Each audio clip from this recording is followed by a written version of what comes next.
सीधा ऑर्डिनेंस लेकर आए हैं। कोशिश इनकी यह थी कि जिस वक्त ये एक पहले ही तारीखी महंगाई में पाकिस्तान को डुबोया हुआ है, जब मजीद महंगाई का बोझ डालेंगे तो वो कहेंगे कि जी ये तो सदारती ऑर्डिनेंस था, सदर तो जी आरिफ अलवी तो तहरीक इंसाफ के मेंबर है, हालांकि वो आईनी ओहदे के ऊपर है, वो किसी पार्टी की मेंबर नहीं है। जिस तरीके से आजकल वो मरियम रोजाना बोलती है कि इमरान खान का मुआहदा था, वो इमरान खान का अगर मुआहदा था, आपकी हुकूमत आए हुए 10 महीने हो गए, ये 10 महीने से मुज़ाकरात किस चीज पे हो रहे हैं?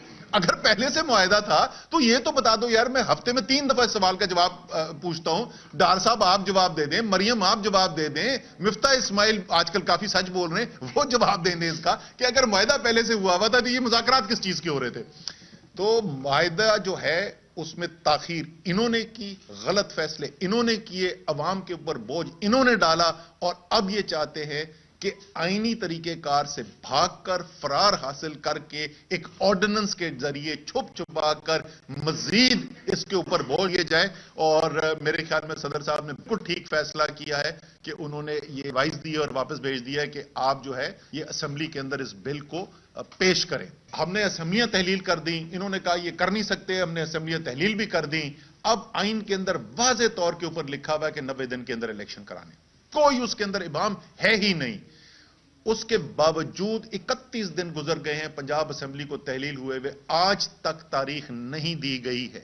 यानी सीधा सीधा आइन से इनहराफ करने की कोशिश की जा रही है।